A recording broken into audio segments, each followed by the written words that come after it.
Hey everybody, it's PJ from Wisconsin Air Gunners. We are on the bench on the practice range at the Northeast Airgun Classic, and thought this was a pretty fitting time to talk to you about one of the essential pieces in my kit, and that is a chronograph. And I want to specifically talk today about radar-based chronographs. And I feel like I'm uniquely, well, maybe not uniquely, but I am, at least I feel qualified to maybe provide you with some information that you wouldn't otherwise know about a radar-based chronograph.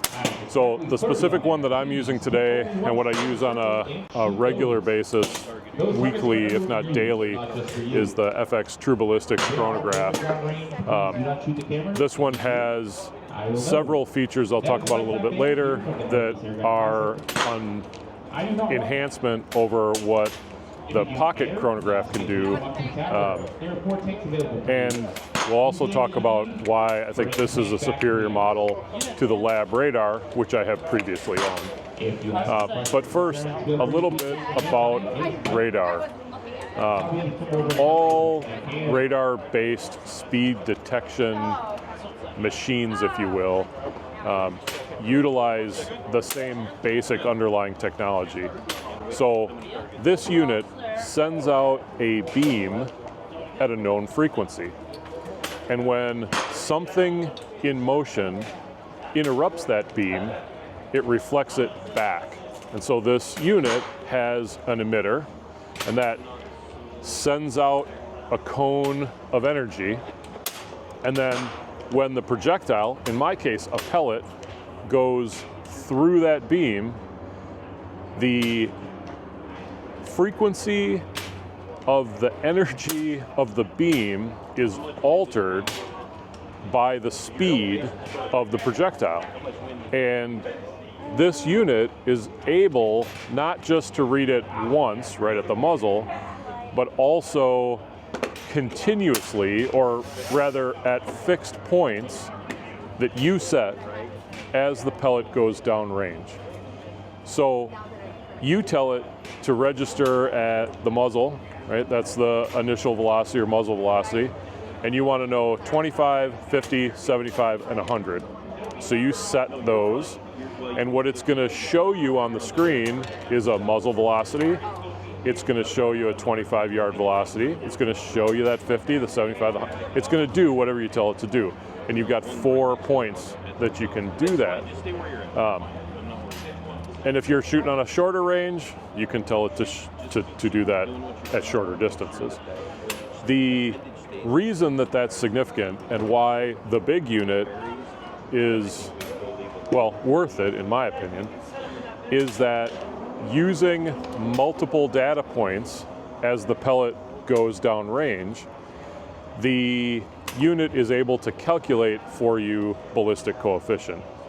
And if you're going to use any kind of software to help you develop dope charts, one of the things that software needs to know is ballistic coefficient. Now that can be calculated using apps if you know velocity on the same shot at 2 different points. And the farther apart those points are, the truer that ballistic coefficient is going to be. Ballistic coefficient, one of the factors in that equation from a physics standpoint, is speed. So as a projectile slows, the same projectile as it slows is actually going to have a lower ballistic coefficient. So if you calculated a 0 and 10-yard BC, that's likely going to be a higher number versus if you calculated between 90 and 100 yards, because the pellet is going slower at that point. So on to the things you need to know if you're going to use a radar-based chronograph. And this applies to every radar-based chronograph out there. The truest measure of speed, any radar unit anywhere, I don't care if you're in a squad car or here on the shooting range using this to chronograph your airgun or your centerfire rifle or your crossbow, the truest measure of speed is going to be straight down the center of that cone that this unit kicks out. That's obviously not practical. You can't take this, figure out where it's emitting from, and put your barrel on the other side to shoot through, because you'd shoot through your very expensive chronograph. That's obviously not practical. The next best thing is to make sure you are orienting this unit as close as you can to your shooting position. When you set this up and when you look at the manual and look at the app, they give it some parameters. Don't put it, this far and keep it within this range. You definitely want to pay attention to that, because that is going to give you the best accuracy. The true speed of any projectile, when we're using radar to measure that, unless we have that, got that dead center, is going to be, and here's some math for you, you might not like this, but it's going to be off, the speed's going to be off, and always lower. The reported speed is always going to be lower than the true speed, based on the cosine of the angle that path is taking relative to the beam. There's a whole formula for it.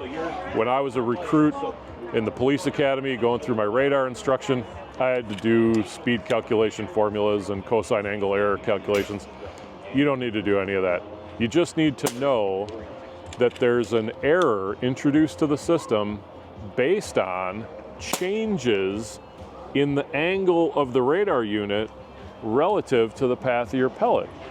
So when you sit down at a bench for a shooting session, if your radar-based chronograph is not steady, if it's not aimed in the right direction and a consistent direction relative to the barrel, if you're getting all jumpy and moving around, you're going to see that cosine angle error show up in inconsistent readings on the chronograph. And it's not the equipment, it's not your air gun, it's not the chronograph, it's how you're using it. So when you set this up, look at the manufacturer specs. And I don't care which chronograph you're using. Look at the specs, figure out where it's supposed to be to give you the best results, position it properly, make sure it's stable, keep it there relative to the target, and then don't be moving from target to target and think you're going to get the same. You need to pick a target, and you need to, hey Michael, and you need to make sure you're continuously shooting that same target over and over and over again. You're trying to get good data, and good science requires good data and repeatability.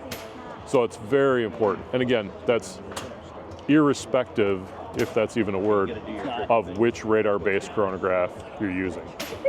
The pocket chronographs that are out there and have been for a while, FX makes one. In fact, there's 2 versions out there. People have built mounts so that you can mount that directly to your airgun, and it's always pointed in the same direction as your airgun. That does an excellent job of removing this as kind of an X factor that would introduce errors. Garmin has a new chronograph out, and they also, I think, or somebody is, I'm sure, going to come out with some sort of bracket mount so that you can affix it, and that erases that.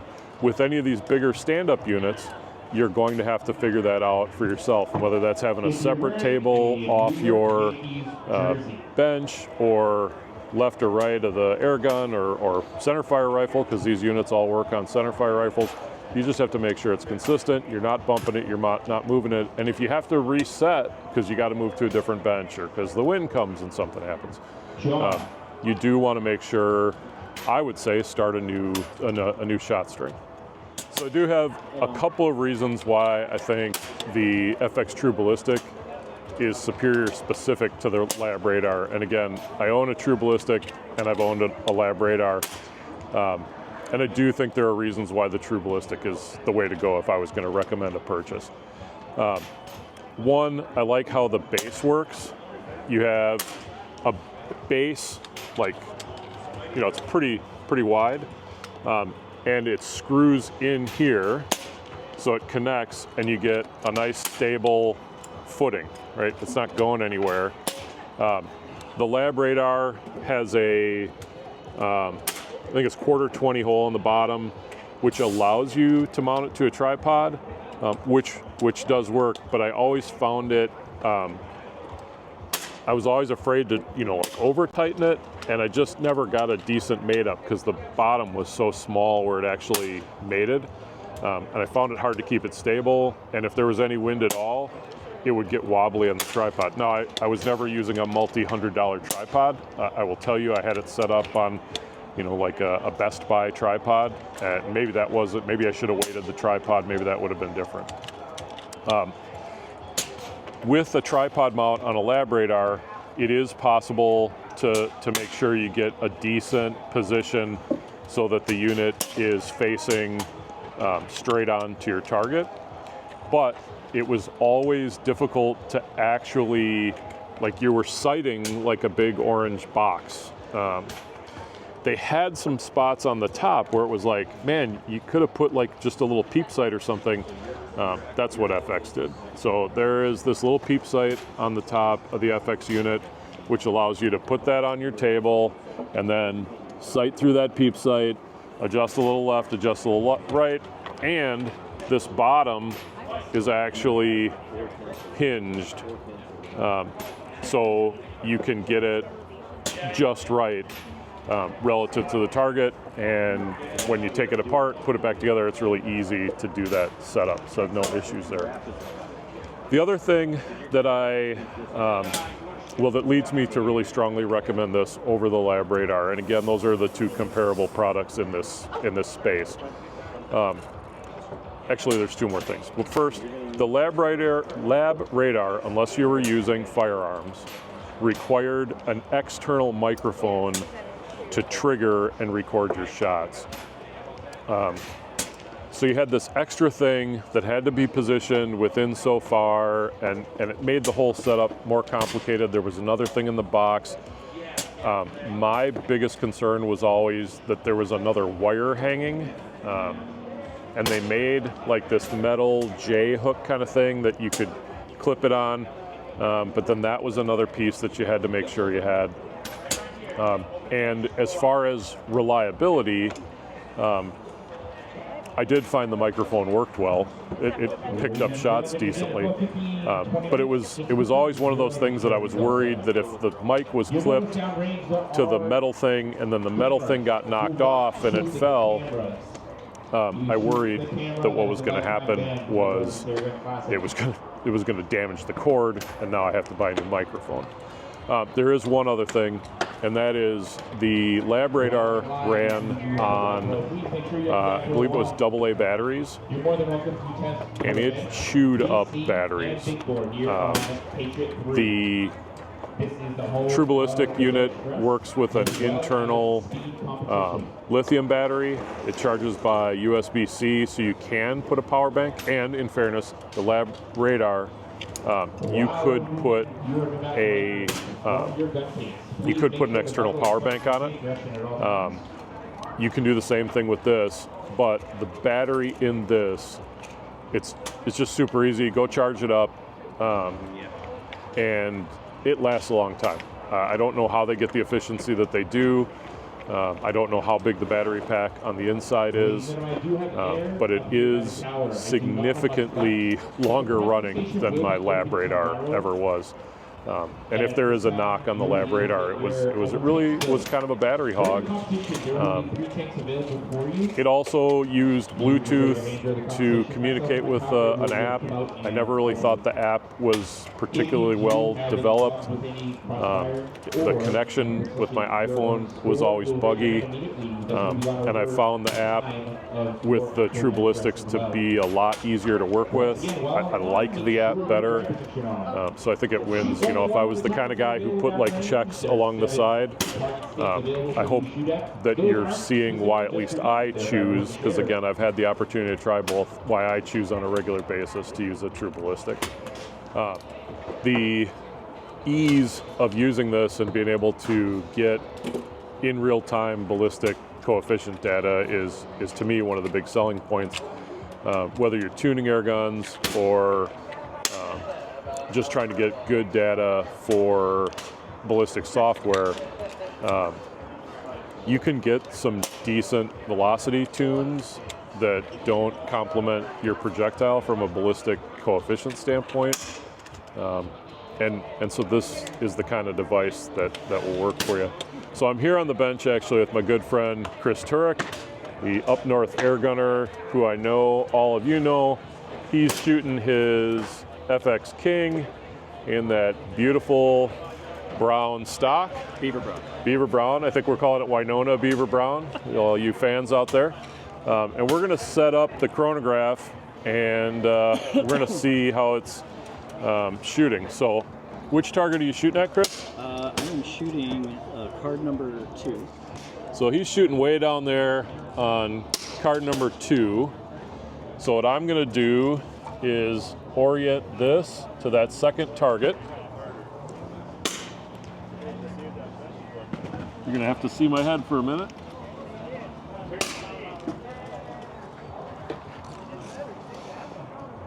And then press the, he's jumping the gun here. Sorry, go ahead. So we got it started now. Go ahead. Do you want me to walk through how I use it? Let's just show them. Let's just show them a 5-shot string. All right, good. It's actually, the gun isn't fully tuned right now, so we'll just kind of see what it's doing. So if you didn't hear that, guys, in the background, Chris is making excuses.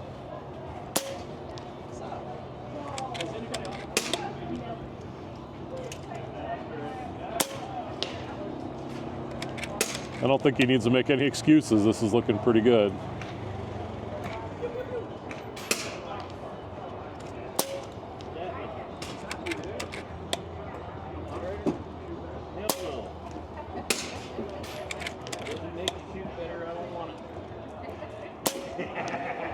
All right, so there's a 5-shot string. Let's try and get a good angle here. So it's giving you your shot-by-shot speed there. You hit the next button. It's going to give you some more information. Basically give you both a meters and a feet read. I usually skip that screen. And then I go into stats, and it's showing us that we've got a 5-shot string. It's showing us our average speed of 962, a spread of 4, and he's got a BC of 0.72 rather in the G1 and an average BC of 0.066. So that's all information that he can then feed into his ballistic software. So if he's going to take this out and shoot the Squatch Bomb Challenge here at the NAC, he can do better calculations of what he's hoping to hit at, what are we shooting out to, 250, 300 yards, something like that? 650. So I'm going to bring Chris in on the conversation and let him talk about how he is handling the data he's getting out of his chronograph, because I think you're using the same one I am. Yeah.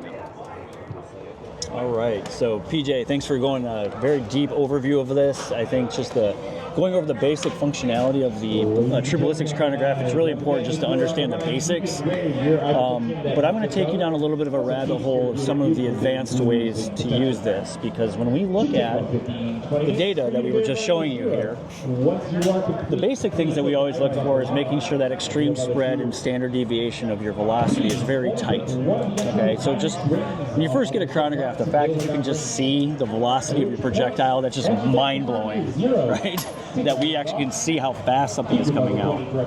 But then the next level of advanced use is that standard deviation and extreme spread of your velocity. So that's really important, because downrange, the longer range shooting that you're doing, the tighter that velocity spread, you know you're not going to see a lot of vertical dispersion. You're going to basically just get the windage, but you're just going to get a little bit of vertical dispersion the closer that standard deviation extreme spread is.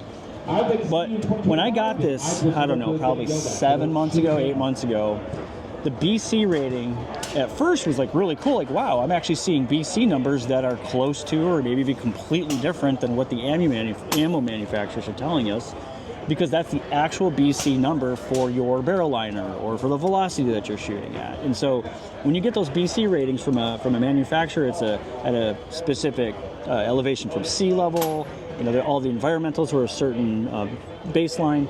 But this is going to change everywhere we go, and this is actually a prime example. When I was in Michigan, my average BC on this was 0.065, and the average BC6 on this is 0.066. But what I'm seeing is the fact that we're getting some, not big fluctuations, but big enough fluctuations in that BC that I actually want to change the velocity.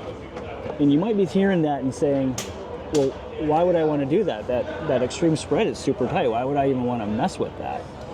When you start seeing that BC rating go from like 0.072, 0.066, 0.065, and it's kind of jumping around a little bit, and I've actually requested from to Johan at FX, I'd like to start seeing like an extreme spread of the BC reading. Yeah, that'd be really useful. Yep.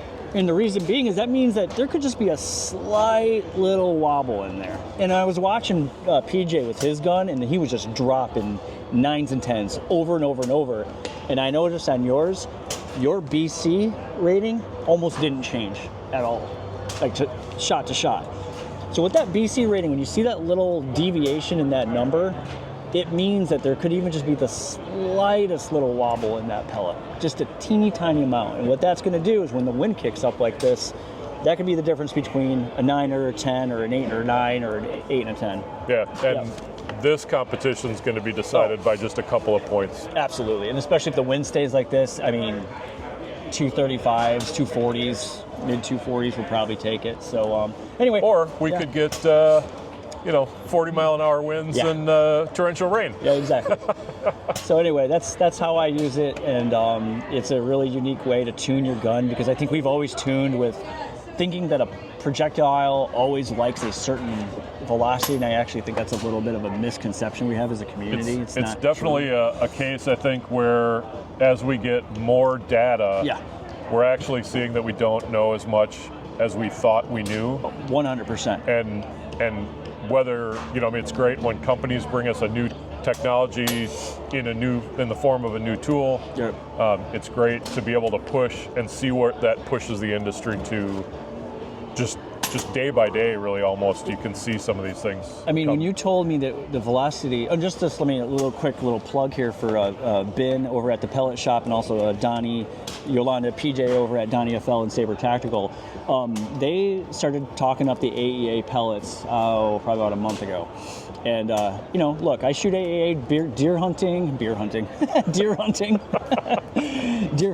AEA, but I never thought about like a precision pellet from AEA. And so I was like, oh yeah, I'll try them. But then PJ was saying, man, we're pushing these things like 950 feet per second to like 970, and we're seeing stability. Without this device, I would not have been able to verify, and I wouldn't have even taken that risk. I would not have risked it, because in my mind, I've been 820 feet per second to 860 at the fastest. But using these at 950, in this, I can verify, dude, BC of 0.072. That's crazy. G1 with pellets. And I'm telling you, I'm not sure how I'm going to do this week, but I am at least taking that risk to go up into the 950s, because I can trust this data. Yep. This does not lie. Okay, that's real numbers. Yep. And it's reading multiple points. When we talk about what you set it up and what it reports, that's what it reports. Right. It's taking multiple samples of that ballistic data while that pellet goes downrange. Yep.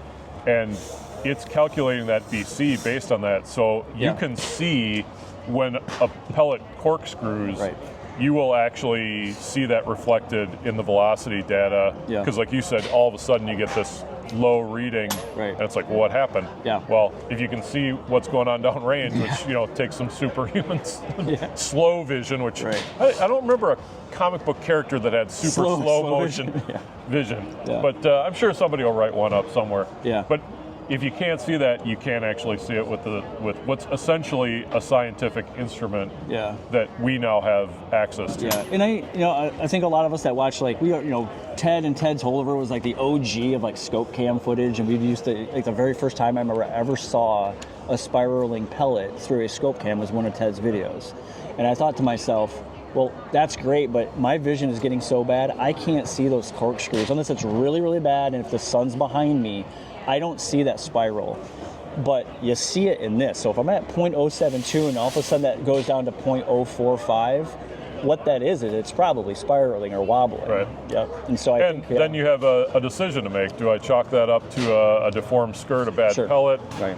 Or is there something that I need to adjust out of the gun that I'm shooting? Yeah. Is it something as simple as my barrel needs cleaning, or is it, hey, this is a regulator creep issue or something along those lines? But it gives you that impetus to know where and when some further testing has to happen. And I've really started following Brian Litz from Applied Ballistics here recently, and he's got me thinking differently about. I chase my tail a lot. If I see something and a couple somethings, I start wanting to change a bunch of stuff to chase a fix for whatever I'm seeing.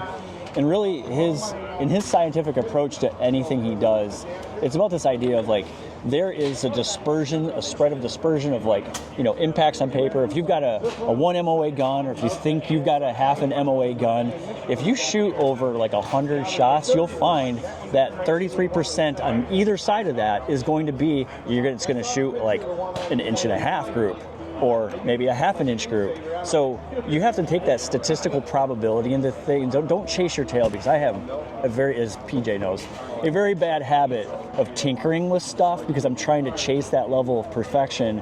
But you have to just think about it. Like, sometimes it's just statistical variation that just exists. So if all of a sudden you see like 1 or 2 BCs get weird, don't start changing and monkeying a bunch of fuzz. Right. Try to take the long view of like, what? If 90% of my shots are good, that's just that statistical variance that's in there. And when you shoot that great string, and it's, wow, that was a sub 10 feet per second spread, the BC is looking good. Right. What you should really do, and what this tool allows you to do, is you should shoot it again. Right. And you should make sure it's repeatable, because if it's not repeatable, it's not ready for competition. So I'm going to interrupt right now because also shoot in different conditions. The wind just kicked up. Yeah, I want to let's see what it does. Let's do a string here. Let me get this set up. Don't always shoot in just perfect conditions. So the wind just kicked up really hard, and I want to see now. You can put it on the BC screen. Hopefully the wind stays. Yeah. See how it's buffering and gusting like that. Let's see what it does. Here we go. Oh, yep, that's okay. This is a perfect example. I actually could see it kind of let a wobble, and dude, I am off by 1.5 mil, and there it is. Look, so I might be pushing it a little too fast, and so to me, if that would have stayed at 0.072 on that number, now the wind's died now. Let's go. Okay, so the wind died down.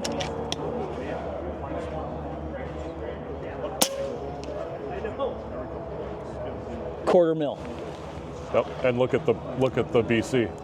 Yep. Isn't that crazy? Yeah. So it's like, before we would just see it on paper and not know why, but now we're seeing it in the data. So what that tells me is, even though my extreme spread, look, it's only an extreme spread of 1, standard deviation of 0.5. Here, let me shoot just a 5-shot group, or a 5-shot string here, just to see what it does.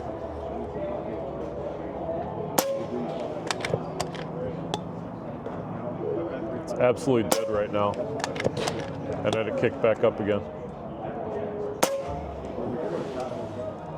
Okay, so that velocity tune to me would be, man, that's fantastic. Spread of 5, standard deviation of 1.9. Why would I test it, or why would I touch it? Well, the reason is that keeps jumping around a little bit. Yep. And I'm seeing it on paper. I mean, PJ, I wish you had a spotting scope, but you could see it. But I've got 3 touching. And the one that actually where the BC dropped a little bit, it is literally 6 inches to the right. And now we can see it in the numbers. Isn't that cool? Yeah. And neat. Awesome. Well, thanks everybody for taking this deep dive with us into the world of radar-based chronographs, specifically FX's True Ballistic Chronograph. If you have questions about its use, please go ahead and drop a message down in the comments. In as much as this is a little bit of a review on this unit, when it's time to put it away, it all folds flat, which is pretty nice, and it comes in a padded, protected, kind of PVC-ish case that comes as stock with it, not a add-on like the LabRadar one that you have to buy separately. So again, I am actually getting behind this product over another product. Sounds like somebody's, oh yeah, that one's loud. But I appreciate you sticking with us on this deep dive on the True Ballistic Chronograph. If you have questions, like I said before, throw them in the comments. And until the next video, I'm going to put some earplugs in. But shoot safe, shoot straight, and we'll see you around.